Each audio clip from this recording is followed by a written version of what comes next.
शहरातील हरिभाई प्रशालेच्या मैदानावर उत्साहात पार पडलेल्या चौथ्या महिला महाराष्ट्र केसरी कुस्ती स्पर्धेला एका भावनिक वळणाने धक्का बसला।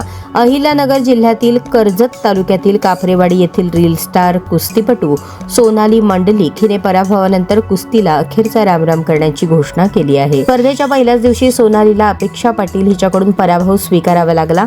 त्यानंतर ओपन गटात निवड न झाल्यामुळे ती निराश झाली। या पराभवानंतर तिने आपल्या सोशल मीडिया प्लॅटफॉर्मवर भावनिक होत अश्रूंना वाट मोकळी करून दिली। आर्थिक अडचणी, स्पॉन्सरशिपचा अभाव, योग्य खुराक न मिळणे, 65 किलोपेक्षा वजन वाढवता न आल्याने ओपन गटात संधी गमावल्याची खंत तिने व्यक्त केली। सोनाली मंडलिक ही अत्यंत सामान्य कुटुंबातील असून तिने प्रचंड संघर्षातून कुस्तीमध्ये आपले स्थान निर्माण केले होते।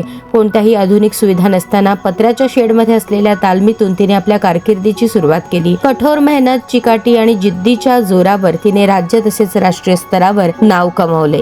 खेलो इंडिया स्पर्धेत सुवर्ण पदक पटकावत तिने आपली गुणवत्ता सिद्ध केली। ओतूर येथे झालेल्या कुस्ती स्पर्धेतही तिने चांदीची गदा आणि रोख पारितोषिक जिंकत आपली ताकद दाखवून दिली होती। तिच्या यशामुळे अनेक ग्रामीण भागातील मुलींना कुस्ती क्षेत्रात येण्याची प्रेरणा मिळाली। मात्र अशा प्रतिभावान खेळाडूला आवश्यक आर्थिक पाठबळ, योग्य मार्गदर्शन आणि पोषण सुविधा न मिळाल्याने तिला हा टोकाचा निर्णय घ्यावा लागल्याची खंत क्रीडा वर्तुळातून व्यक्त होत आहे। स्पर्धेनंतर सोनालीने तात्काळ सोलापूर सोडत सोशल मीडियावर भावनिक व्हिडिओ शेअर केला। या व्हिडिओत ती रडत रडत कुस्ती सोडत असल्याची घोषणा करताना दिसते आहे। तिच्या या निर्णयामुळे महिला कुस्तीपटूंमध्ये आणि क्रीडा प्रेमींमध्ये चिंता व्यक्त केली जात असून राज्यातील उदयोन्मुख खेळाडूंना भेडसावणाऱ्या अडचणी पुन्हा एकदा समोर आल्या आहेत। सोनाली मंडलिक सारख्या जिद्दी आणि प्रतिभावान खेळाडूने घेतलेला हा निर्णय केवळ वैयक्तिक नसून ग्रामीण क्रीडा व्यवस्थेतील उणीवांवरही प्रश्नचिन्ह उपस्थित करणारा ठरत आहे। योग्य वेळी आवश्यक मदत आणि संधी मिळाली असती तर अशा खेळाडूंनी देशासाठी मोठी कामगिरी करण्याची क्षमता असल्याचे मत क्रीडा तज्ञांकडून व्यक्त होत आहे।